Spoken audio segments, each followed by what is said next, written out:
Hello there, and welcome to the weekly Outside Views magazine on politics in Asia and Oceania. Indonesia's parliament is expected to pass a new law this month banning sex outside of marriage and punishing it with up to a year in prison. Officials confirmed this to the Reuters news agency. Even living together before marriage could soon be against the law. You just have to imagine that. The draft law also prohibits insulting the president or state institutions and expressing views contrary to Indonesian state ideology. The maximum penalty for insulting the president is 3 years in prison. So if you are not allowed to contradict, I'm not allowed to go there after this video. After decades of preparation, the new penal code is due to be passed on December 15th. Indonesia's Deputy Justice Minister Edward Omar Sharif Harije told Reuters. "We are proud to have a penal code that reflects Indonesian values," he said. The laws, if passed, would apply to Indonesian citizens and foreigners alike, with Indonesian businesses raising concerns about the damage the rules could do to Indonesia's image as a holiday and also investment destination.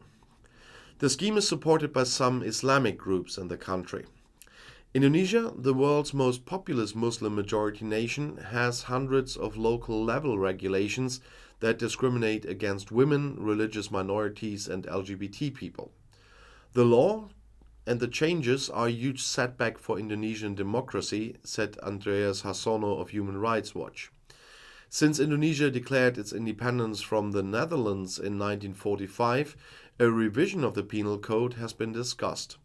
An earlier draft law of the new Code of Conduct was supposed to be passed in 2019, but sparked nationwide protests. At the time, tens of thousands of people demonstrated against a range of laws, particularly those intended to regulate morality and freedom of expression. The Indonesian government has rejected criticism of the planned legislation. According to Deputy Justice Minister Edward Omar Sharif Harije, the democratic freedom in the country is not under threat. Women in southeastern Iran's Sistan-Balochistan province joined nationwide protests against the country's conservative Islamic leadership on Friday. Videos circulating online showed dozens of women on the streets of the provincial capital, Sahedan, holding banners reading "Women, Life, Freedom," one of the Iranian protest movement's most well-known slogans. The region, which is mainly inhabited by Sunni Muslims, is considered to be extremely conservative. Hijab or not, forward to the revolution. That's what women in long black robes shouted in videos on Twitter, verified by the AFP news agency. In Iran, protests against the Shiite leadership in Tehran have been going on for weeks. The trigger was the death of the 22-year-old Kurd Mahsa Amini. She was arrested by the moral police in mid-September because she is said to have worn her headscarf improperly. Activists allege that Amini was mistreated by the police. Security forces have since killed at least 448 protesters, including at least 128 in Sistan-Balochistan on the border with Pakistan, according to Oslo-based human rights organization Iran Human Rights. The women's protests in Saidan are really rare. In the past 2 months, men had taken to the streets after the Friday prayers. The women of the Baluchi minority are among the most oppressed in Iran. Adding Amiri Moghadam at their protests have been the best they have organized since the demonstrations began across the country. According to activists, numerous men also took to the streets again and chanted, "We don't want a government that kills children." In a video released by IHR, security forces can be seen firing bullets and tear gas at male protesters in Taftan, that's a town in Sistan-Balochistan. And meanwhile, the state news agency IRNA reported that the authorities had summoned foreign diplomats 12 times since the protests began in response to the unprecedented pressure their countries were exerting on Tehran. And according to IRNA, Foreign Minister Hossein Amir Abdollahian complained in a telephone conversation with UN Secretary General Antonio Guterres about the actions of the United States and other Western countries to foment unrest in Iran. Well, they could do that themselves. China's President Xi Jinping has warned the Europeans against all forms of a new Cold War. Such ways of thinking and ideological confrontations must be overcome. That's what Xi Jinping said at a meeting with EU Council President Charles Michel in Beijing, according to state television. Because of the different history, it is only normal that there are differences. But both sides would have to deal with it appropriately and respect their respective core interests. Both sides should also not interfere in internal affairs, said Xi Jinping. With this argument, China repeatedly rejects criticism of human rights violations. The head of state confirmed that China is ready to resume the human rights dialogue with Europe on the basis of equality and mutual respect. China wants to take cooperation to a higher level, said Xi Jinping. Europe is an important partner and beneficiary of China's rapid development. Macroeconomic coordination must be strengthened. Supply chains would also have to be secured, he said. China-EU relations have deteriorated, and the EU now sees China as a partner, competitor, and rival at the same time. Both sides argue about trade tensions and insufficient market access in China, but also about China's backing for Russia in the Ukraine conflict, China's threats to Taiwan, and the persecution of minorities.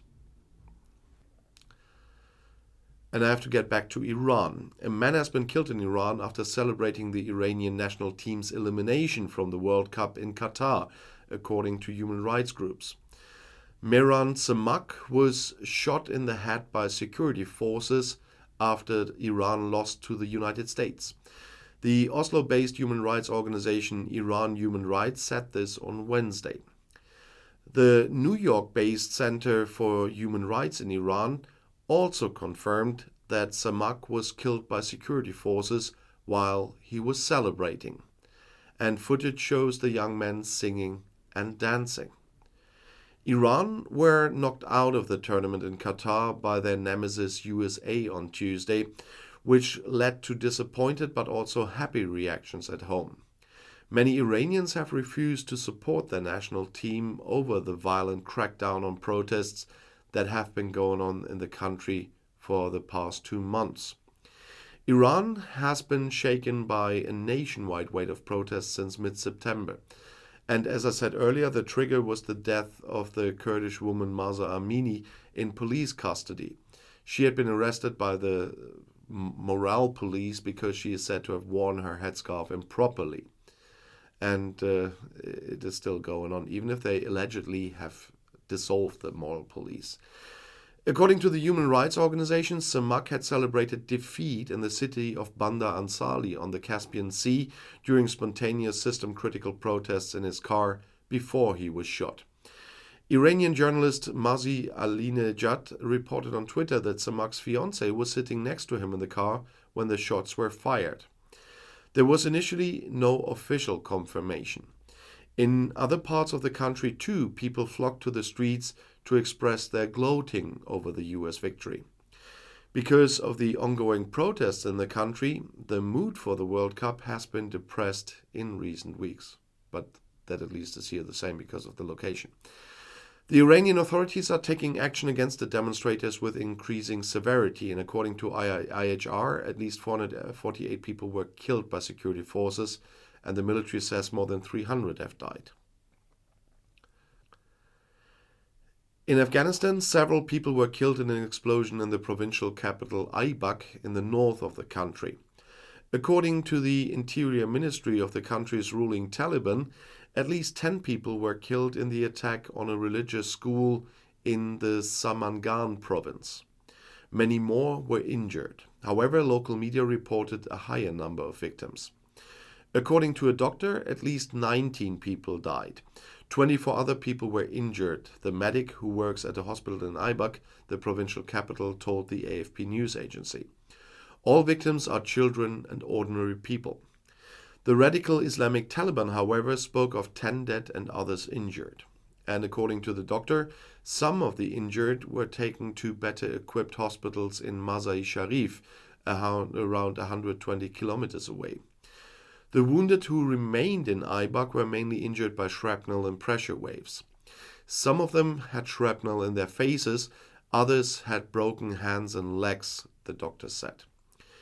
A representative of the regional authority confirmed the explosion, but initially did not provide any information on the number of victims. The Taliban, who often downplay the number of victims, said, as I said, 10 students were killed and many others injured.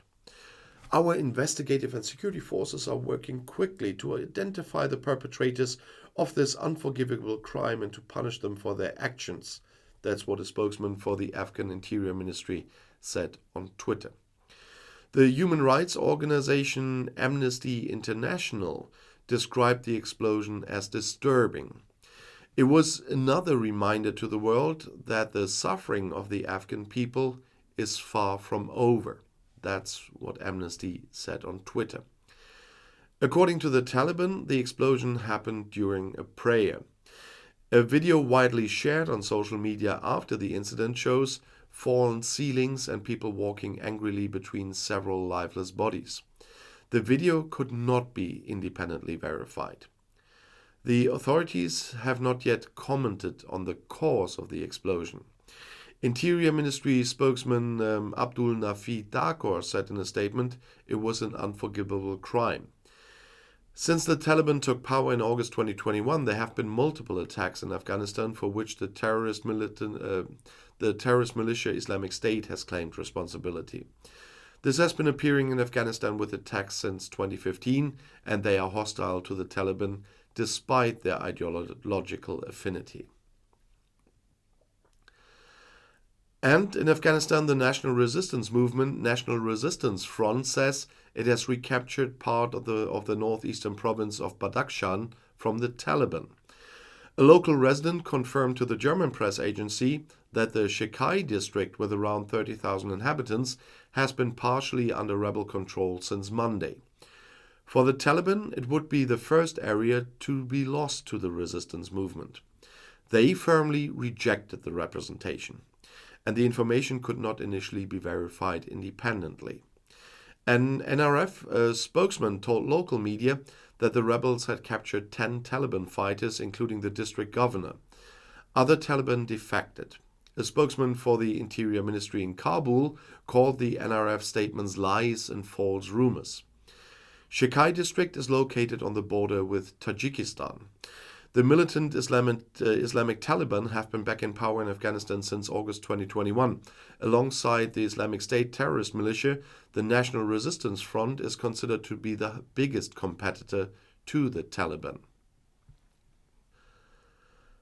The 7 leading democratic economic powers, the G7 and Australia, together with the European Union, want to implement the planned upper price limit for oil from Russia. This was announced by the G7 on Saturday night, and the states want to force Russia to sell oil below the market price to buyers in other states. The agreement reached provides for an initial upper price limit of $60 per barrel. If possible, the price should apply from today when I'm filming, so yesterday when you see this. In addition to Germany, the G7 also include the USA, Canada, France, Great Britain, Italy and Japan, and Germany currently chairs the group. The decision implements the promise made by the G7 heads of state and government at their summit at the Elmau Palace in Bavaria in June this year to prevent Russia from profiting from its war of aggression against Ukraine, it said. It was also intended to stabilize global energy markets and minimize negative effects on poorer countries, which suffered most from Kremlin chief Vladimir Putin's war. And this concludes this week's Asia and Oceania magazine. But tomorrow I'll be back with another magazine, so come back tomorrow at the latest. And in the meantime, there are a lot of other videos here on this channel and all of my others. But I'll see you in my next video. I'll be back.